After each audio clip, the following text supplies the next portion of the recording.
Hey everyone, hey besties, if you will. The cultural object that I'm presenting today is the song British Bombs by Declan McKenna.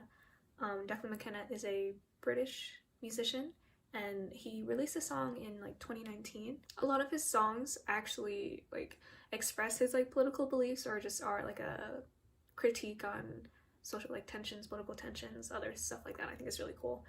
This song in particular is about the British support of the war in Yemen by the supplying or sale of weapons to a particular Saudi-led coalition. One of the ideas in the song is the whitewashing of history or just the censorship of history in home countries like America or Britain. The lyric "Great way to fool me again, great acting, it's good what you tell 'em" depicts how Britain has spun the story of their own history and involvement with other countries and colonialism to portray themselves positively and the military positively, to kind of save face and keep this patriotism alive in younger generations through the education of a censored history. Similar to Pyle in The Quiet American, where he kind of has just bought into everything he's ever been taught in class and rejects any experience or physical evidence that contradicts what he's learned. Even when there were casualties in the explosion in the square, he chalks it up to dying for the right cause and manipulating the story to fit his own narrative that he holds so strongly to because that's what he's been taught in class. In a way, the song is kind of talking to Pyle, where it says, "Get real, kid, your country's been at war since birth now, and if it's not a fucking outrage, what's it all about?"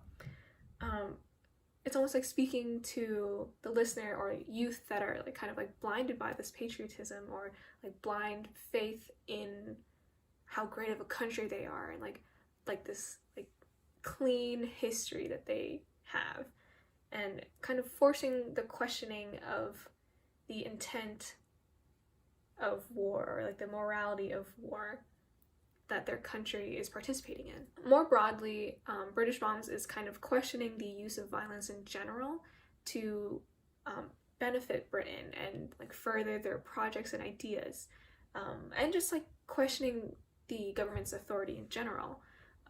Similar to Baudelaire's poem The Denial of St. Peter. Baudelaire kind of portrays Jesus' sacrifice as a torture with his description of the crucifixion.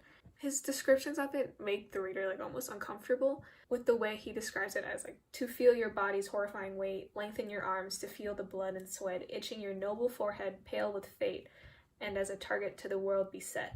He's kind of depicting God almost as cruel to inflict such violence and torture on his own son, and points out the kind of hypocrisy of the loving nature of God with saying how Jesus prayed afresh to one whom his own butchers seemed to please, where his own father takes pleasure in his torture and kind of paints Jesus as a fool for venerating such a person that causes you so much pain.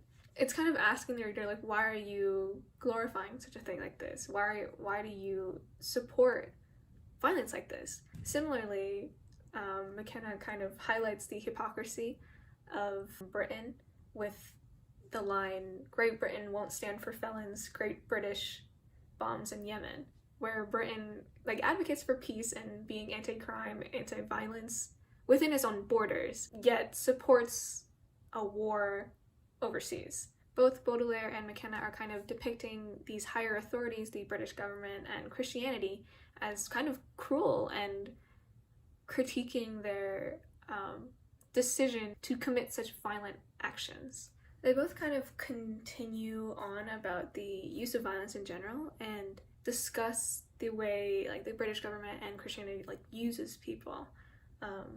McKenna has a line saying, "It's the total fucking whitewash, the people that we might squash and move from home soil, set sail for wherever the fuck got oil this time." again, like the whitewashing of history, like in The Quiet American. But the fact that he used like such like a crude or like cartoonish word, squash, parallels how the British government doesn't really take accountability for the destruction that they caused, and how they don't take it seriously how badly they left that country, all for oil and power and money. Baudelaire has like a similar line where he says, "Martyrs and tortured victims with their cries compose delicious symphonies." He groups martyrs with victims, so they no longer become heroes that died for their faith, but like other victims of Christianity, where they died because of God. Like, they believed in him and they supported Christianity, but they were killed for it.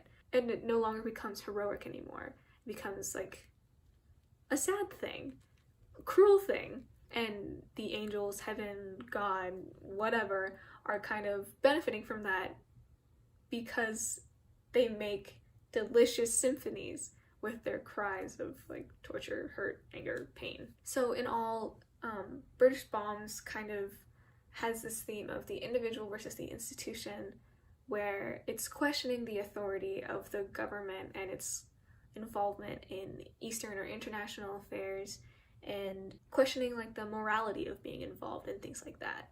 It prompts like the audience to kind of question like their faith or their patriotism and their general knowledge of like the history of their country.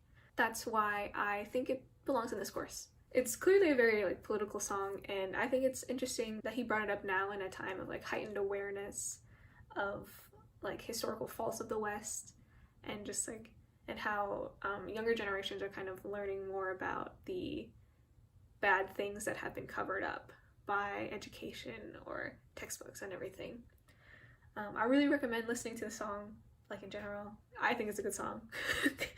The music video is also really interesting to look at. Has a lot of really cool like symbolic imagery as well. Just like a general like banger, if I'm being honest.